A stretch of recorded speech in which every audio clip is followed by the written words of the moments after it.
దేవుని నామాన్ని మహిమపరచాలని నేను కోరుకుంటా అంతే. నీ దగ్గర నుంచి మీడియాలు మేడలు విద్యలు ఏం కోరుకోలేదు. నా కొరకు పెద్ద బంగ్లా కట్టు, నన్ను నేను ఉంటా అందులో అనలేదు ఆయన.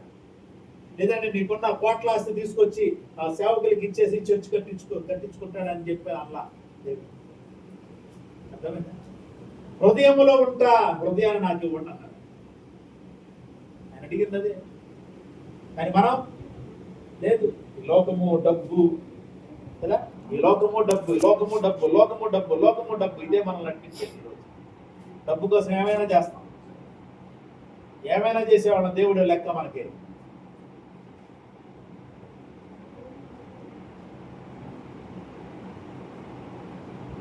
లోకము లోకం, లోకము డబ్బు, లోకము డబ్బు. అంతే దినాల్లో లాస్ట్ డేస్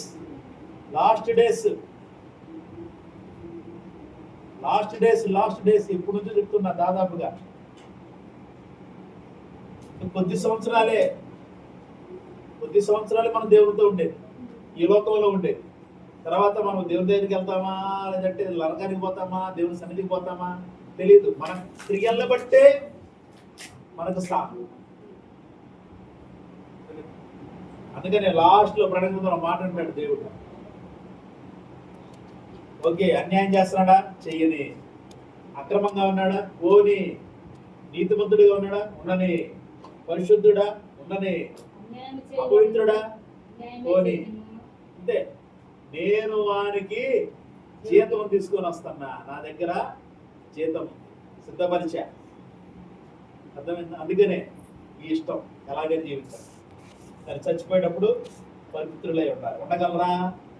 ఏం పర్వాలేదు. దొంగ ఒప్పుకున్నాడుగా. దొంగ కంటే ఆ సమయం లేదు. ఇప్పుడు నీకు సమయం ఉంది. ఏం సమయం ఉంది? మారు మనసు పొందడానికి సమయం ఉంది కదా. బోధించే సేవకులు ఉన్నారు. బాప్తిసానికి సమయం ఉంది. మరి బాప్తిసానికి సమయం లేదు. ఆయన మాట ఎస్. ఈరోజు నీవు నాతో కూడా పరదేశంలో ఉంటావు, అదే బాప్తిస్మ ఆయనకి. ఆ మాటే వానికి బాప్తిస్మ ఇచ్చింది. ఆ మాటే వానికి రక్షణ ఇచ్చింది. ఆ మాటే వారిని క్రీస్తుతో కూడా పరదేశంలో కూర్చుండబెట్టింది. ప్రైజ్ లార్డ్, హల్లెలూయా.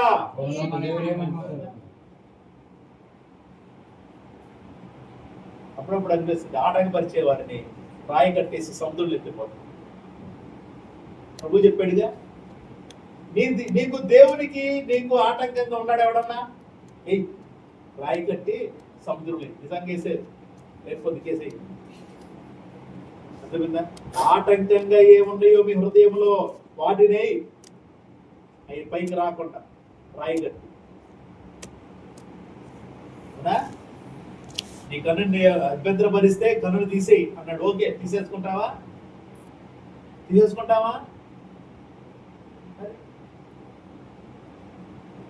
ఆ కన్ను నిన్ను అభ్యంతరపరుస్తుందా? తీసే కంటిని. ఆయన కంటిని తీసుకోమని చెప్పడం కాదు అక్కడ. ఆత్మీయంగా మనం అర్థం చేసుకోవాలి. ఆ కళ్ళు ఏ విషయంలో నిన్ను అభ్యంతరపరుస్తుందో ఆ విషయాన్ని నీలో నుంచి తీసివేసేందుకు పోరాడు ఇక్కడ దేవుని సన్నిధిలో. ప్రైజ్ ది లార్డ్, హల్లెలూయా. దేవుని సన్నిధిలో పోరాడు. కాళ్ళు నిన్ను ఆటంకపరుస్తున్నాయి, నరుక్కో. యాడికి వెళ్ళంగా కాళ్ళు వెళ్ళక. మరి మనసుని ఏం చేస్తావు? కాళ్ళ కన్నా, కన్ను కన్నా, నీ శరీరం కన్నా ముందెళ్ళేదేంటిది? మనసే కదా. మనసు వెళ్ళిపోయి అక్కడ కూర్చుంటుంది, నిన్ను రా రా రా అంటుంది. మనసు వెళ్ళి ఏం చేస్తుంది? అక్కడ కూర్చుంటుంది. తర్వాత నిన్ను రమ్మంటుంది. మనసే వెళ్ళి కూర్చున్నప్పుడు అది రమ్మంటే నీ శరీరం ఎలా ఎందుకుంటుంది? కరెక్ట్గా మాట్లాడుతున్నాను, తేడాగా.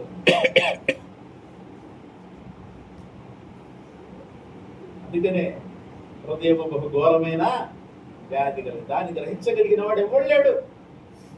నీ హృదయమే నువ్వు గ్రహించుకోలేకపోతున్నావు. నీ హృదయం ఎలా ఉందో దాన్నే నువ్వు గ్రహించుకొని సరి చేసుకోవాలనే ఆలోచన నీకు రావట్లా. గ్రహించింది ఎవరు? దేవుడు. ఏం చెప్తున్నాడు? సరి చేసుకున్నా. గ్రహించింది ఆయన. నీ హృదయం నేను ఇంతే, మనం ఈ లోకం ఇలాగే ఉండాలి కదా. మన హృదయం అలా అంటుంది, మాట్లాడుతుంది. కానీ దేవుడు ఏమంటాడు? కాదమ్మా, దాన్ని కంట్రోల్ చేసుకోవాలంటాడు. దేవుడు ఏమంటాడు? అలా కాదమ్మా, కంట్రోల్ చేసుకోవాలి హృదయాన్ని. అందులో ఉన్న పాపాన్ని, వ్యాధిని కంట్రోల్ చేయాలి. రోగాన్ని కంట్రోల్ చేయాలి కదా. కంట్రోల్ చేసుకోవడానికి ఏదో ట్యాబ్లెట్లు వేసేది, మరి ఉన్న రోగాన్ని కంట్రోల్ చేసుకొని ట్యాబ్లెట్లు వేస్తాం. అది వేసుకోకపోతే రోగం పెరిగి పెద్దయి ప్రాణాలని తీసేసి. అదేవిధంగా హృదయంలో దేవునికి వ్యతిరేకంగా ఉన్న వాటిని కంట్రోల్ చేసుకోవాలి. ఎలాగా? వాక్యం అనేటటువంటి పాత్ర ఉంది. మనం ఏడ చదువుతామండి వాక్యం, టైం ఏడ ఉంటుందండి వాక్యం చదవడానికి. పొద్దున్న లేస్తే పని, సాయంత్రం రాగానే పని. పొద్దున్న లేసి పని చేసుకోవాలి, బయటికి వెళ్ళాలా, మళ్ళీ ఇక్కడికి వచ్చి ఇంటికి వచ్చి పని చేయాలి, పట్టుకోవాలి, ఏదో కొద్దిసేపు చేసుకుంటున్నాను. వాక్యం చదివే టైము కొన్ని వాక్యాన్ని ధ్యానం చేస్తామా? దేవుడు ఇలా చెప్పాడు, ఇలా చెప్పాడు, ఇలా ఉండాలి చేస్తామా? అది మనసులోకి వాక్యం ఉంటే రావడానికి. ధ్యానం ఉంటే కదా, అంటే ఆ వాక్యం ఉంటే ధ్యానం అవుతుంది.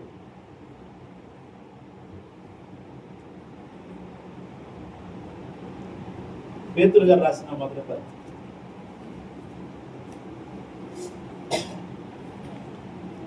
2వ అధ్యాయం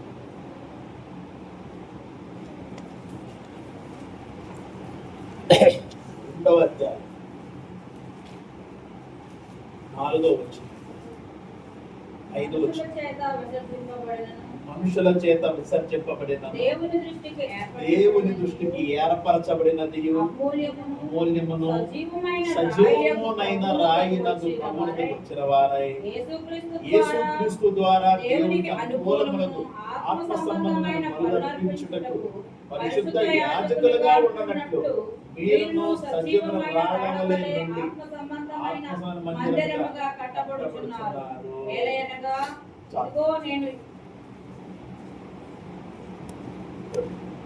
ఆత్మ సంబంధమైన మందిరము.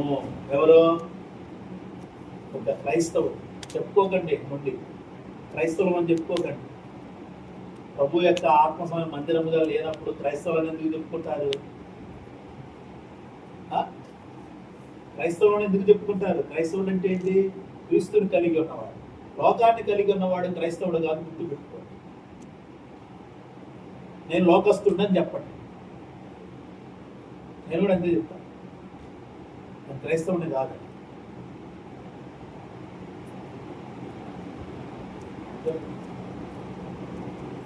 నేను క్రైస్తవుని క్రీస్తునామని అవమానం పాలు చేయడం కాదు. సజీవమైన రాళ్ల వలె నుండి ఆత్మ సంబంధమైన మందిరముగా కట్టబడుతున్నారు. ఎలాగంట? సజీవమైన రాళ్ల వలె ఉండి. ఎందుకు? యేసుక్రీస్తు ప్రభువారిని పరిశుద్ధాత్ముడు సజీవమైన రాయి అన్నారు. సజీవమైన రాయి. రాయికి జీవం ఉంటుందా?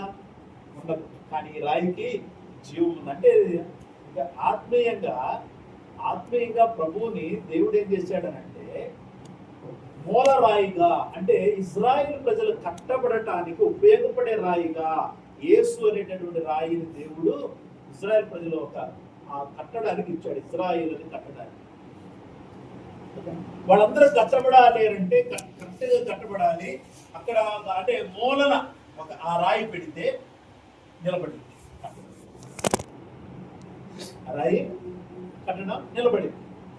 మూలన పెడితే, ఆ మూలన పెట్టలేదు అనుకోండి, ఏమైంది? మొత్తం పడిపోతుంది. ఉపయోగం లేదు. ఎంత కట్టినా చూడండి. ఆ మూలన ఏదైతే పెట్టలేదో ఆ రాయి పెట్టకపోవడం వల్ల ఏమైందంటే మొత్తం ఇలా ఒరిగిపోయి పడింది. అందుకని మూలరాయి. అందుకని కింద ప్రవచనం, ఇదిగో నేను ముఖ్యమైన ఏర్పరచుకున్న అమూల్యమైన మూలరాతిని సీయోనులో స్థాపించుచున్నా. సీయోను కట్టబడాలి, దేవుని ఉద్దేశం. ఈరోజు సంఘము కట్టబడాలి, దేవుని ఉద్దేశం. అది సంఘం ఎలా చేయబడాలి? కట్టబడాలి.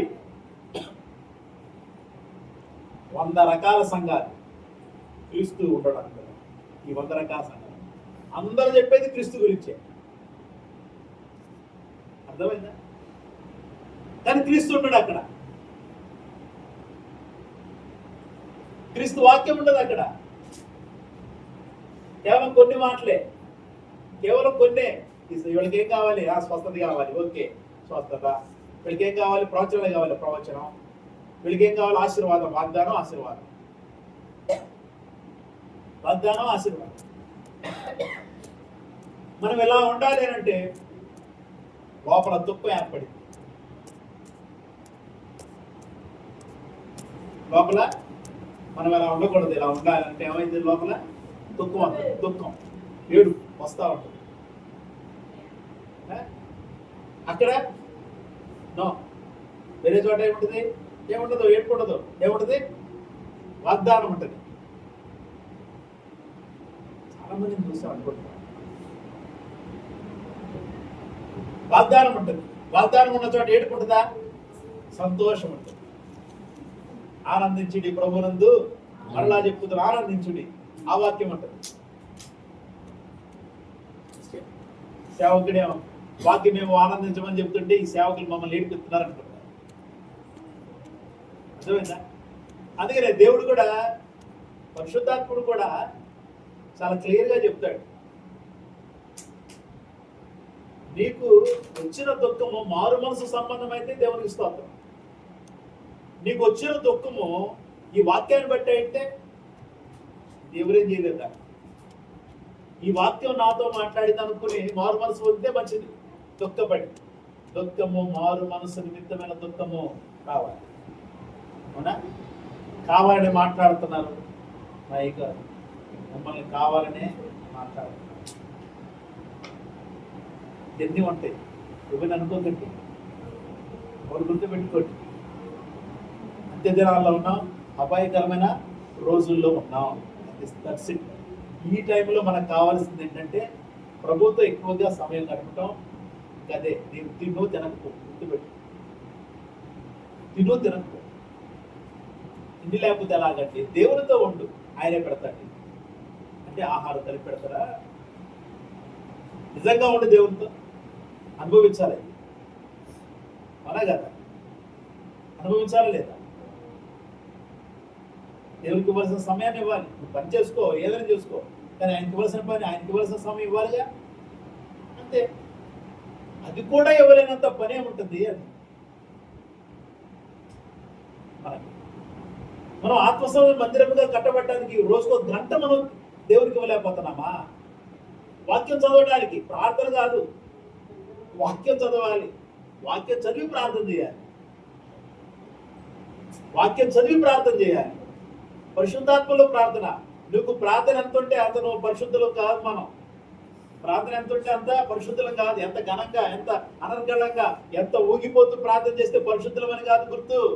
నువ్వు వాక్యాన్ని బట్టి జీవిస్తున్నావా లేదా అనేది, నువ్వు వాక్యం చదువుతూ దాని ప్రకారం అడుగులు వేస్తూ ప్రార్థనలో ఉంటే ఆ వాక్యం నీ జీవితాన్ని మారుస్తుంది. నీ ప్రార్థనను ప్రతిఫలంగా మారుస్తుంది, ప్రభావవంతంగా మారుస్తుంది. హల్లెలూయా. వాక్యాన్ని చదివి వాక్యాన్ని బట్టి నువ్వు అడుగులు వేస్తూ ప్రార్థన చేయి. అది నిన్ను ప్రభావంగా మారుస్తుంది, ప్రభావవంతంగా మారుస్తుంది. నిన్ను ప్రభావమును ఉంచుతుంది. నీ మాట ప్రభావవంతంగా ఇతరులకు పనిచేస్తుంది. ఏదో ప్రార్థన అయ్యగారు వచ్చి ప్రార్థన చేయండి అనగానే వెళ్ళిపోయి ప్రార్థన చేస్తే ఉపయోగం లేదు. నేను అక్కడ నిలబడటానికి అర్హత నాకు కావాలి. అది నేను ప్రశ్నించుకోవాలి.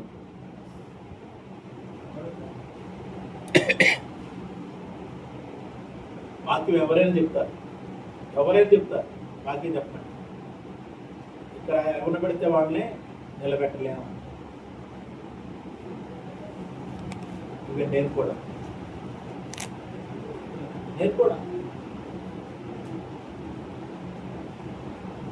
దేవుడు ప్రేరేపిస్తేనే నేను నిలబడటానికి ముందున్నాను. దేవుడు ఎక్కడైనా సరే కొంచెం ప్రార్థన చేయమని సరే తొందర చేయను. అక్కడ ఉండే అక్కడ నేను ఉన్నాను అక్కడ. అంతే ఆ దృష్టి మనం. ఎందుకంటే అవతల వాళ్ళ బట్టి, పరిస్థితులు బట్టి, అవతల వాళ్ళ పరిస్థితులు బట్టి, అర్థమైన దాన్ని బట్టి అక్కడ ఎంత ప్రార్థన చేసినా, ఎంత వాక్యం చెప్పినా అక్కడ వ్యర్థం.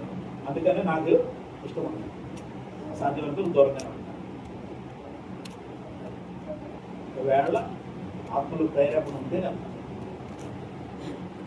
ఆదివారం రండి, ఆదివారం నేను రాను. ఎట్టి పరిస్థితులు ఆదివారం రాను. ఎప్పుడైనా మీటింగ్ పెట్టుకోండి, దేవుని చిత్తం అయితే వస్తుంది. రేపు మీటింగ్ అనంటే కుదరదు, రాను. రేపే మీటింగ్ రండి అనండి కుదరదు. దేవుడు ప్రేరేపణ కావాలి, నాకు నడిపింపు కావాలి. ఎక్కడ పడితే రేపు మీటింగ్కి వెళ్తున్నా అని చెప్పేసి కొంత వెళ్ళిపోతా, ఓకే, అది వేరే సంగతి. మనకు అలా ఉండదు. వచ్చే నెలలో మీటింగ్ అంటే ఇప్పుడు చెప్తే ప్రార్థన చేసుకుంటా, దేవుని చిత్తమైతే అయ్యా వస్తానని చెప్తా ఉంటాం. వెళ్ళిన తర్వాత ఏ వాక్యం ఇవ్వాలో అది కూడా దేవుడు చెప్పాలి. అలా చెప్పినందుకు కొంతమంది పిలవాలి. దేవుడు చెప్పిన వాక్యం అక్కడ చెప్పినందుకు కూడా కొంతమంది మాట్లాడమే మానేశారు. ఎందుకు? వాళ్ళకి ఆ వాక్యాలు ఇష్టం ఉండదు కాబట్టి. వాళ్ళు లోకరీతిగా అన్ని చేయాలి సంఘంలో, లోకరీతిగా అన్ని చేయాలి సంఘంలో. మనమేమో మరి లోకానికి వాక్యానికి చాలా దూరం. మన దగ్గర సంబంధం ఉందా లోకానికి వాక్యానికి? మరి వాక్యం చెప్తూ నువ్వు లోక సంబంధమైనవని పెట్టుకుంటావు సంఘంలో. బలిపీఠం దగ్గర దేవుడు వద్దని ఉన్నాయే తీసేయండి అన్న, తీయించారు. వాక్యం చెప్పాడు, తీసేయండి. తర్వాత పెట్టుకున్నారు. ఇంకంతే. వాళ్ళు అంటే ఇవన్నీ చెబితే వాళ్ళకి అబద్ధ బోధకుండా అయిపోయింది. దేవుడు చెయ్యొద్దు అన్నవి చేయొద్దు అని చెప్పినందుకు ఇరిమియా అందుకే అయ్యాడు కదా. ఇరిమియా అందుకే అయ్యాడు కదా. అలాగే వాళ్ళతో నేను పోల్చుకోవట్లేదు, అలా ఆలోచించుకుంటాను. వాళ్ళతో పోల్చుకోవట్లేదు. కానీ మనం కరెక్ట్గా వాక్యాన్ని బట్టి కరెక్ట్గా ఉంటే అలాంటి మాటలు వస్తాయి ఎవరికైనా. అలాగే ఉండాలి. వచ్చిన పర్వాలేదు, వచ్చిన పర్వాలేదు, చచ్చిన పర్వాలేదు. హల్లెలూయా. అర్థమైందా? ఆత్మ సంబంధమైన మందిరంగా కట్టబడాలి. భౌతికపరమైన ఎన్ని మందిరాలు ఉంటే ఉపయోగం ఉంది? భౌతికపరమైన గుంపు ఎంత ఉంటే అలా ఉన్నా కొంచెం చికాకుగా ఉంటుంది తెలుసా. సంఘం గలిబిలితో ఉందంటే ఎలా ఉంటుంది? వాక్యాన్ని బట్టి లేకపోతే ఎలా ఉంటుంది పరిస్థితి? ఎలా ఉంటుంది? గలిబిలిగా ఉంటుంది.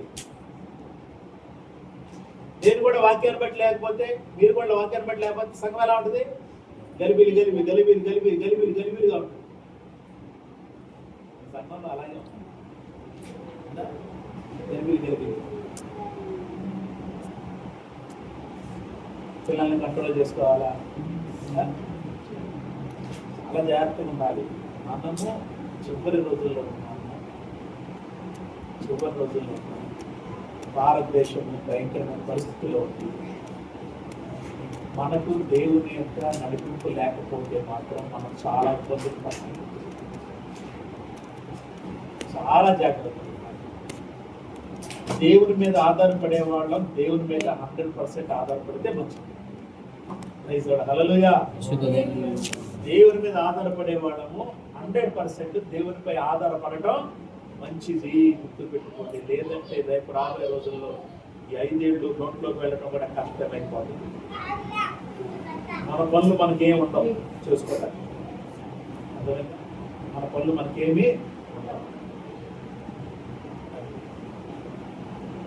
కరువుతో దేశము ఎక్కువైపోయిందని, కరువుతో ఉందనుకోండి, ఎలా తింటాం?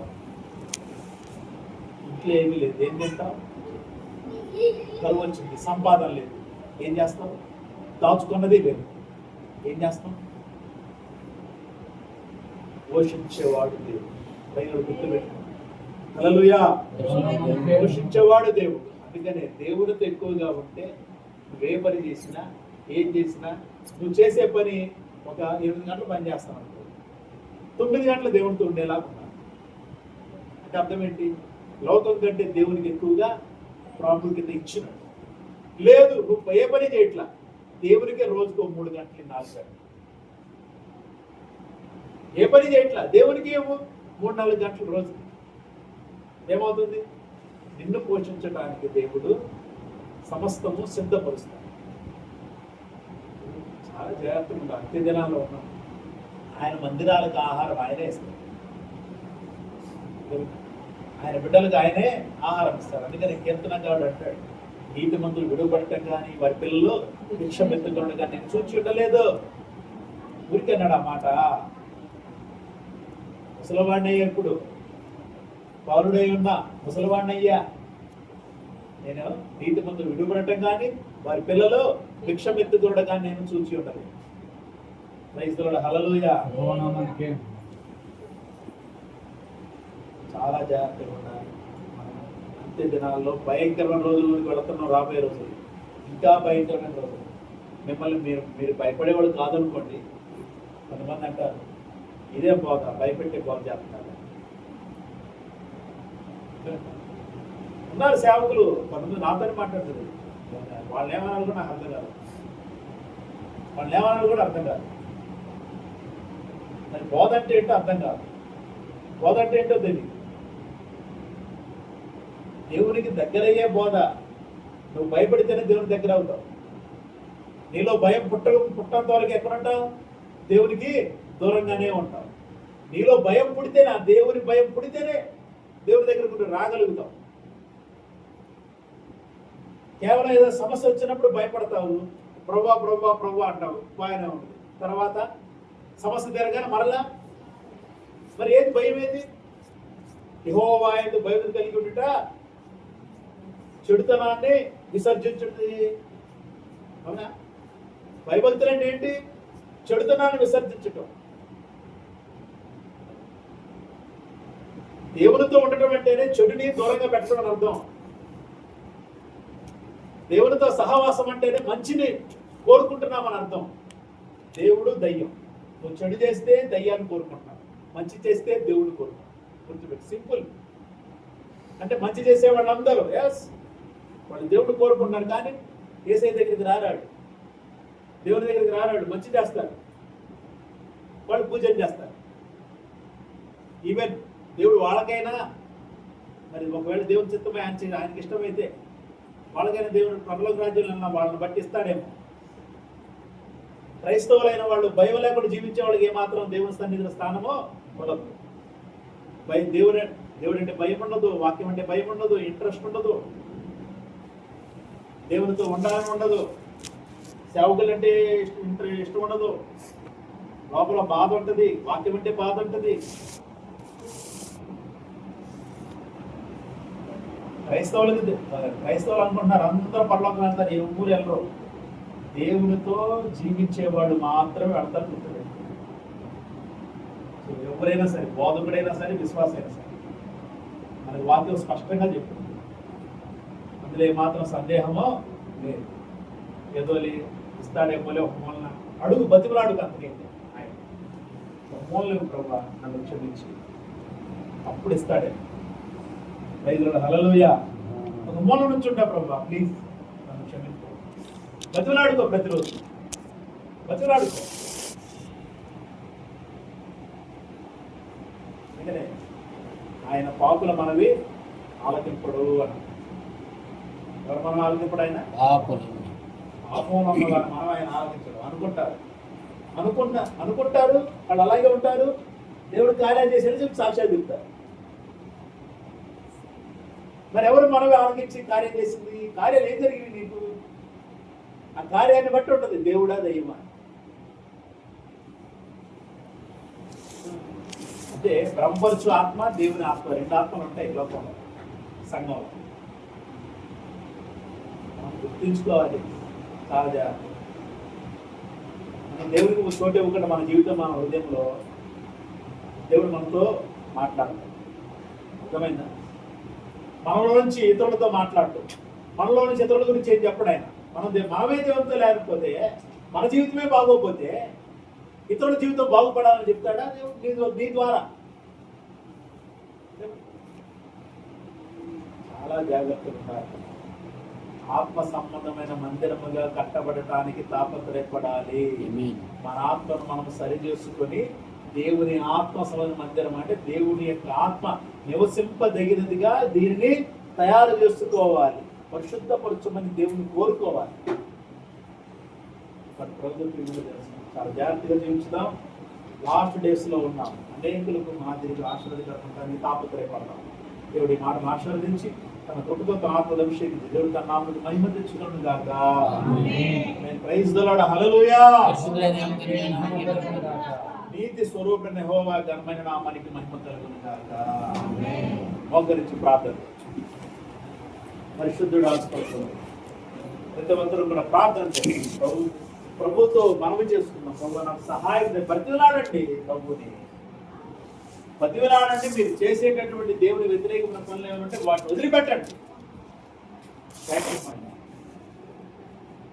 ప్రతిమలాడండి దేవుడు. ప్రభా నేను నీతో ఉంటాను, ప్రభా నాకు సహాయం చేయండి. చివరి రోజుల్లో ఉన్నామని గుర్తుపెట్టుకోండి.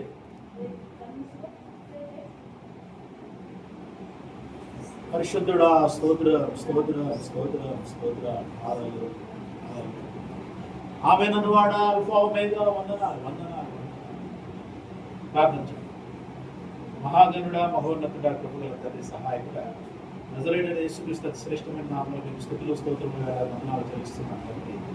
సహాయం చేయడం ఆశీర్వదించిన నామములో కృపగల తండ్రి. గడిచిన రోజుల నుంచి రోజు మీ కృపల భద్రపరిచి కాపాడి ఆదివారం ఆరాధన మమ్మల్ని నిలబెట్టారు. Thank you. మీ కృపాత్మకు ఆశీర్వదించండి, అభిషేకించండి నామములో. మీ కృపాత్మల వాక్యాత్మాభిషేకం నడిపింపుతో సంఘాన్ని నడిపించమని ప్రార్థిస్తున్నాను. రాలేకపోయిన వాడిని జ్ఞాపకం చేస్తున్నాను. ప్రతి బిడ్డలు దాన్ని దర్శించండి. ప్రభా ఇందులో రాలేకపోయారు, కారణాలు ఏంటో మాకు తెలియదు, కానీ చూస్తున్న దేవుడు యేసు నామములో బిడ్డలతో మీ సహాయం దయచి, మీ ఆత్మ నడిపింపులు దయచి, మీ సన్నిధిలో ఆత్మస్వన మందిరముగా ప్రతి బిడ్డ కట్టబడినట్లుగా మీ ఆత్మను మీ వాక్కుల శక్తి బిడ్డకు తోడుగా దయచి ఉన్న బిడ్డలందరిపై మీ కృపాత్మ ఉంచండి. ఏ సున్నాము బిడ్డలకు అనారోగ్యంతో బాధపడుతున్న వారికి ఏ సున్నాములు సంపూర్ణ ఆరోగ్యం కలుగును గాక. ఆమేన్. ఆత్మలో ప్రతి ఒక్కరిని దర్శించండి, ఆత్మతో అభిషేకించండి, మీ వాక్కులతో నింపండి.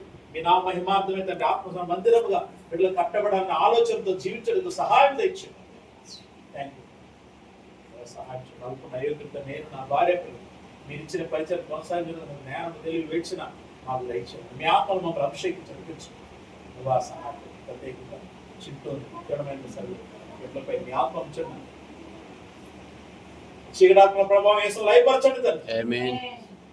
ఆ బిడ్డలకు మీ కృపా కాపుదల దయచి బిడ్డలిద్దరు దేవుని పనులు వాళ్ళ ఆరాధనలో ఉన్నారు. మీ ఆత్మపై మీ ఆత్మతో బిడ్డలు అభిషేకించండి. చీకటాత్మ ప్రభావం లయపరిచి మీ నామను మహిమపరచండి. కృపా దయచి సహాయం థ్యాంక్ యూ.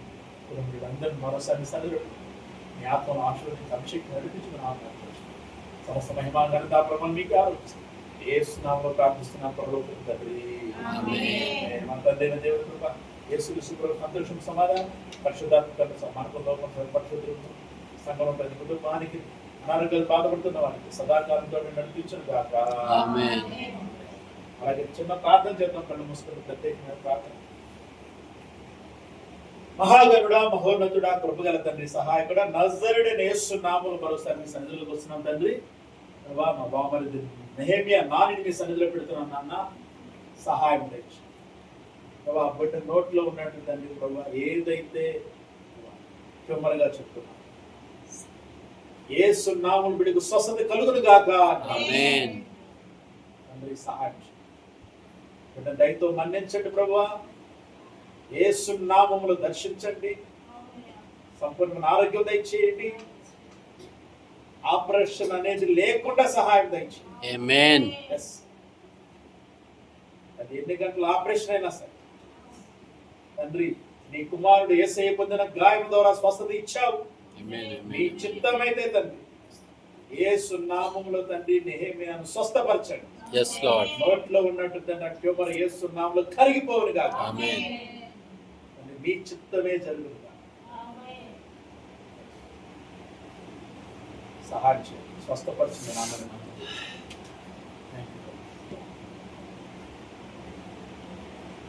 యేసు నామములో ప్రార్థిస్తున్నాను పరలోకపు తండ్రి.